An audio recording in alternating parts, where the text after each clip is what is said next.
ఈ వీడియో చూసే ముందు ఓం నమ శివాయ అని కామెంట్ చేయండి. మార్చి 3వ తేదీ అతిపెద్ద చంద్రగ్రహణం ఏర్పడబోతుంది. ఈ చంద్రగ్రహణంతో పాటు పౌర్ణమి తిథి కూడా ఏర్పడింది. పాల్గొన మాసంలో వచ్చే పౌర్ణమి చాలా పవిత్రమైనది. ఈ పౌర్ణమి రోజునే గ్రహణం ఏర్పడింది. గ్రహణం సమయంలో ఎలాంటి నియమాలు పాటించాలి, ఎలాంటి తప్పులు చేయకూడదు, ఎలాంటి పరిహారాలను పాటించాలి అనే విషయాల గురించి ఈ వీడియోలో తెలుసుకుందాం. వీడియోని స్కిప్ చేయకుండా చూడండి.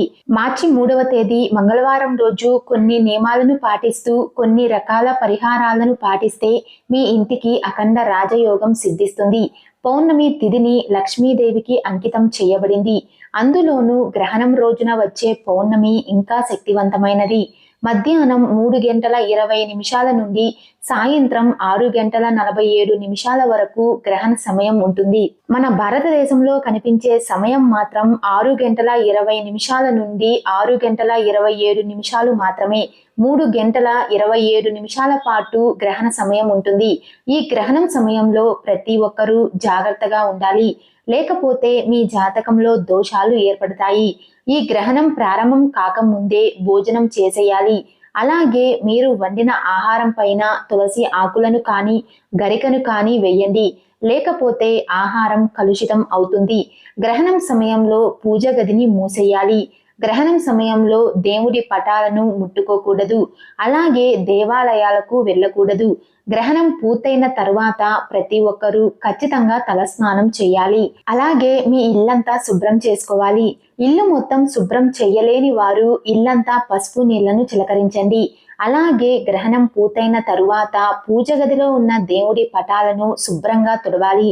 ఎవరైతే బాగా డబ్బు సంపాదించాలి అని అనుకుంటున్నారో అలాంటి వారు ఈ చంద్రగ్రహణం సమయంలో లక్ష్మీదేవి బీజ మంత్రాన్ని చదివితే మీ కుటుంబానికి కుబేర రాజయోగం సిద్ధిస్తుంది. ఆ శక్తివంతమైన మంత్రం ఏమిటంటే ఓం శ్రీం హ్రీం క్లీం ఔ స్వాహ అనే మంత్రాన్ని 21 సార్లు జపించండి.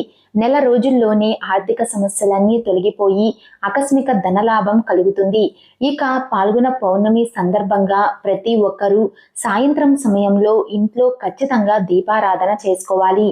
ఈ రోజున చేసే పూజలకు రెట్టింపు పుణ్య ఫలితం లభిస్తుంది. లక్ష్మీదేవి కటాక్షంతో విపరీతమైన ధనప్రాప్తి కలుగుతుంది. పాల్గొన పౌర్ణమి రోజున సాయంత్రం సమయంలో చేసే పూజలకు లక్ష్మీదేవి ఎంతో సంతోషించి మీ ఇంట్లో ఎలాంటి డబ్బు కష్టాలు లేకుండా మీ ఇల్లంతా అష్టైశ్వర్యాలతో నిండిపోవాలని లక్ష్మీదేవి వరాన్ని ప్రసాదిస్తుంది. ఎందుకంటే ఈ పౌర్ణమి రోజున చేసే పూజలు నేరుగా లక్ష్మీదేవి పాదాల చెంతకు చేరుకుంటాయి. పౌర్ణమి రోజున దీపారాధన చేసే సమయంలో లక్ష్మీదేవికి హారతి ఇచ్చేటప్పుడు ఒక శక్తివంతమైన మంత్రాన్ని జపించండి. ఆ మంత్రం ఏమిటంటే ఓం శ్రీ లక్ష్మీ నమః అనే మంత్రాన్ని 3 సార్లు చదువుతూ లక్ష్మీదేవికి హారతి ఇవ్వండి. ఇలా చేస్తే మీ ఇంట్లోకి వెంటనే లక్ష్మీదేవి అడుగుపెడుతుంది.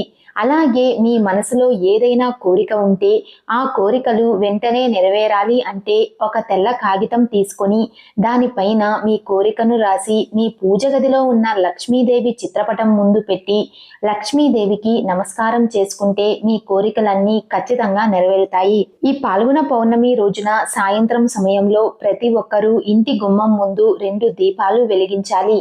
పౌర్ణమి రోజున సాయంత్రం సమయంలో లక్ష్మీదేవి మన ఇంటి గుమ్మం ముందుకు వస్తుంది. మన ఇంటి గుమ్మం ముందుకు వచ్చిన లక్ష్మీదేవి మన ఇంట్లోకి అడుగు పెట్టాలంటే ఇంటి గుమ్మం ముందు ఖచ్చితంగా దీపాలు వెలిగించాలి. లక్ష్మీదేవి ఆశీర్వాదంతో మీ ఇల్లంతా డబ్బుతో నిండిపోతుంది. ఈ పాల్గొన పౌర్ణమి రోజున ముక్కోటి దేవతలందరూ భూమిపైకి వచ్చి పుణ్య నదుల్లో స్నానం చేసి శ్రీ మహావిష్ణువును పూజిస్తారు. కాబట్టి ఈ పౌర్ణమి రోజున సాయంత్రం స్నానం చేసేటప్పుడు నీటిలో కొంచెం పసుపు వేసుకుని స్నానం చేస్తే పుణ్య నదుల్లో స్నానం చేసినంత పుణ్యం చేకూరుతుంది. సర్వ పాపాలన్నీ వినాశనమయ్యి స్వర్గలోక ప్రాప్తి కలుగుతుంది. కలబంద మొక్కను అదృష్ట మొక్కగా భావిస్తాము. అయితే ఈ పౌర్ణమి రోజున ఇంటి ముందు కలబంద మొక్కను నాటుకుంటే మీ కుటుంబానికి సకల శుభాలు చేకూరుతాయి. కలబంద మొక్క ఎంత ఏపుగా పెరిగితే అంత ఐశ్వర్యం మీ కుటుంబానికి ప్రాప్తిస్తుంది. మీ ఇంటి సంపద కూడా విపరీతంగా పెరుగుతుంది. కాబట్టి డబ్బు సమస్యలతో ఇబ్బంది పడేవారు కలబంద మొక్కను నాటుకోండి చాలు. మీకున్న డబ్బు కష్టాలన్నీ వెంటనే తీరిపోతాయి. అలాగే అనారోగ్య సమస్యలతో బాధపడేవారు, నరదిష్టి దోషాలతో ఇబ్బంది పడేవారు ఈ పౌర్ణమి రోజున కాలికి నల్లదారం కట్టుకోండి. పౌర్ణమి రోజున కాలికి నల్లదారం కట్టుకుంటే ఎలినాటి శని దోషాలన్నీ తొలగిపోతాయి. జాతకంలో ఉన్న దరిద్రం మొత్తం తొలగిపోతుంది. నరదిష్టి ప్రభావం ఉండదు. ముఖ్యంగా ఈ పౌర్ణమి రోజున చెట్ల ఆకులను తుంచకూడదు. ఈ రోజున సాయంత్రం సమయంలో ఉపవాసం ఉంటే చాలా మంచిది. మన హిందూ ధర్మశాస్త్రంలో తాబేలును విష్ణు స్వరూపంగా భావిస్తాము. కాబట్టి ఈ పాల్గొన పౌర్ణమి రోజున ఒక తాబేలు విగ్రహాన్ని ఇంటికి తీసుకొని మీ పూజ గదిలో పెట్టుకోండి.